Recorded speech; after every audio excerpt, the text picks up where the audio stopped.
বাংলায় খুবই বিখ্যাত একটা প্রবাদ আছে যে কুকুরের লেজ কখনো সোজা হয় না। বন্ধুরা, এমনই কিছু আমরা দেখতে পাচ্ছি বাংলাদেশের ক্ষেত্রে। কারণ একদিকে মোহাম্মদ ইউনূসের পদত্যাগের দাবি উঠছে, ওখানে শুরু হয়েছে ভয়ঙ্কর রকমের সমস্যা, কিন্তু তা সত্ত্বেও বাংলাদেশের আচরণে কোনো রকম পরিবর্তন আসেনি। কেননা সাম্প্রতিক একটা ঘটনার কথা বলি, বাংলাদেশ আমাদের দেশের এক PSU company Garden Reach Shipbuilders Limited অর্থাৎ জিআরএসির সঙ্গে $21 মিলিয়ন একটা ডিফেন্স ডিল করেছিল। সেই চুক্তিটা বাংলাদেশ বাতিল করে দিয়েছে। এই রিপোর্টগুলো এখন সামনে এসছে এবং এর উপযুক্ত জবাব ভারতের পক্ষ থেকেও বাংলাদেশকে দেওয়া হয়েছে। যদিও তারা আমাদের সঙ্গে করা ডিলটা বাতিল করেছে, কিন্তু সেটা খুবই ছোট একটা ডিল, ভারতের ওপরে তেমন একটা প্রভাব পড়বে না। কিন্তু ভারতেরও বাংলাদেশের সঙ্গে করা একটা মেগা ডিল ছিল, সেটা ছিল $115 মিলিয়ন।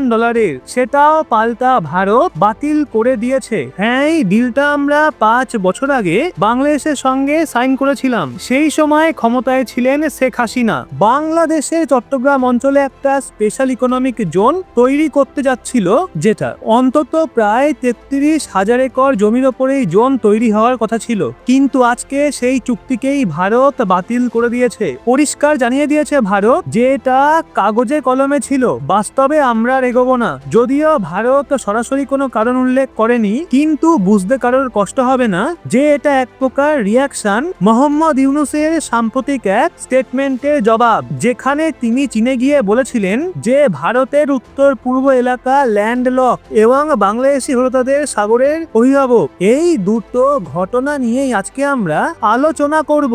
ভারত কি করলো, বাংলাদেশ কি করলো এবং ভারতের জিওপলিটিক্যাল স্বার্থ রক্ষার জন্য আর কি পদক্ষেপ নিতে হবে। যদি তবু কোনো প্রশ্ন থাকে বা কোনো দ্বিধা থাকে তাহলে অবশ্যই সেটা নিচে কমেন্ট করে জানাবেন। চলুন সরাসরি চলে আসি খবরের দিকে। প্রথমত ভারত কি করেছে সেটা বলি। ভারত বাংলাদেশে চট্টগ্রাম অঞ্চলে একটা বিশাল ইকোনমিক জোন বানাতে যাচ্ছিল, নাম ছিল তার মিরসরাই ইকোনমিক জোন। এই জায়গাটা চট্টগ্রাম বন্দরের খুবই কাছে। এই চুক্তিটা হয়েছিল 2020 সালে, যার অধীনে Bharat $115 million line of credit দিয়েছিল।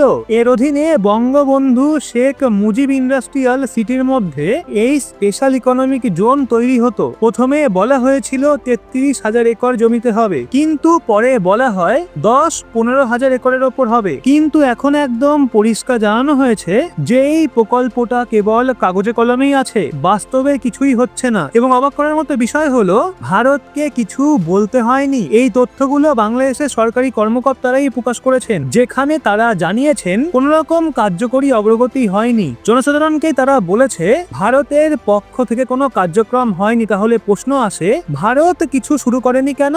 এর পেছনে কারণ কি? কারণ হলো সম্প্রতি মোহাম্মদ ইউনূস চীনের সফর সেরে ফিরে আসার পর বাংলাদেশ আমাদের কলকাতা ভিত্তিক পিএসইউ কোম্পানি জিআরএসির সঙ্গে সই করা 21 মিলিয়নের প্রতিরক্ষা চুক্তি বাতিল করে। এই চুক্তির অধীনে উন্নত সমুদ্রগামী টাগবোট তৈরি হতো। বাংলাদেশ সরকার এই চুক্তি বাতিল করেছে, আমাদের তাতে কোনো সমস্যা নেই। জিআরএসি একটা প্রেস কনফারেন্স করে জানিয়েছে যে তাদের মোট অর্ডার বুক হলো 22,700 কোটি টাকা, আর এই ডিল ছিল মাত্র 80 কোটি টাকার, অর্থাৎ 0.8%। সুতরাং তাদের তেমন কোনো ক্ষতি হয়নি। কিন্তু পরিষ্কার যে বাংলাদেশ ভারত সম্পর্কের অবনতি ঘটছে।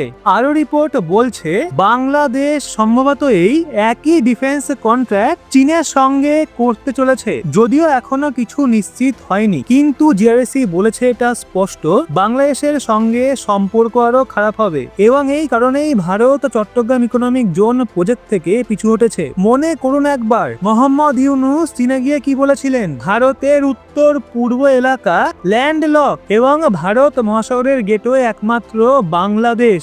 এই মন্তব্যে জবাবেই ভারত এখন সেই প্রকল্পে এগোচ্ছে না। ভারত দেখিয়ে দিয়েছে যে আমরা আর কোনো সমর্থন করতে রাজি নই। এমনকি ভারত এখন নিজের উত্তর পূর্বাঞ্চলের সি অ্যাক্সেস বাড়াতে বিকল্প পদক্ষেপ নিতে শুরু করেছে। সম্প্রতি খবর এসছে সরকার শিলং থেকে শিলচর পর্যন্ত হাই স্পিড 4 লেন করিডোর অনুমোদন করেছে। আর আবার কালাদান মাল্টি মোডাল প্রজেক্ট, এই প্রকল্পের মাধ্যমেই কলকাতাকে উত্তর পূর্ব রাজ্যগুলোর সঙ্গে যুক্ত করার চেষ্টা চেষ্টা চলছে। আগে আমাদের পরিকল্পনা ছিল বাংলাদেশ হয়ে যুক্ত হওয়ার, যাতে চিকেন নেক বাইপাস করা যায়, কিন্তু এখন বাংলাদেশের ওপর নির্ভরশীলতাকে পুরোপুরি শেষ করার পরিকল্পনা চলছে। ভারত এখন মায়ানমারের মাধ্যমে কালাদান সিটওয়ে প্রকল্পের মাধ্যমে উত্তর পূর্বের সঙ্গে সংযোগ বাড়াতে চলেছে। নিরাপত্তার কথা বলতে গেলে ইতিমধ্যেই বেশ কিছু পদক্ষেপ নেওয়া হয়েছে। আসামের মুখ্যমন্ত্রী হেমন্ত বিশ্ব শর্মা পরিষ্কার জানিয়েছেন যে চিকেন নেক বা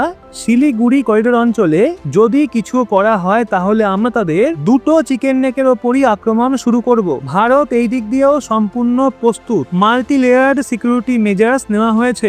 S-400 system, Rafale fighter jet, Akash air defence system, BrahMos missile সবই শিলিগুড়ি করিডোরের পাশে মোতায়েন রয়েছে এবং এখন তা সম্পূর্ণ অপারেশনাল রেডিনেসে রাখা হয়েছে। দেখা যাক এবার পরবর্তীতে কি হয়। তবে একটা বিষয় স্পষ্ট, মোহাম্মদ ইউনূস পদত্যাগ করবেন কিনা সেটা তো সময় বলবে, কিন্তু ভারত বাংলাদেশ সম্পর্কের অবনতি স্পষ্ট এবং দিনকে দিন সেটা আরো খারাপ হবে। এর থেকে একটা বিষয় নিশ্চিত যে বাংলাদেশে আবার অস্থিরতা দেখা দিতে চলেছে, সেখানে আবারও ক্ষমতা পরিবর্তন হতে পারে। এইভাবেই অস্থিরতার জেরে ধীরে ধীরে শেষ হয়ে যাবে দেশটা, যেটুকু যা বিনিয়োগ আছে সেটাও বেরিয়ে যাবে দেশ থেকে। তো বন্ধুরা, এই বিষয়ে আপনার কি মত অবশ্যই লিখে জানান, এবং যদি ভিডিওটা ভালো লেগে থাকে তাহলে অবশ্যই এই চ্যানেলটা সাবস্ক্রাইব করে সঙ্গে থাকুন, ভিডিওটা লাইক করুন, শেয়ার করুন আপনার বন্ধু বান্ধবদের।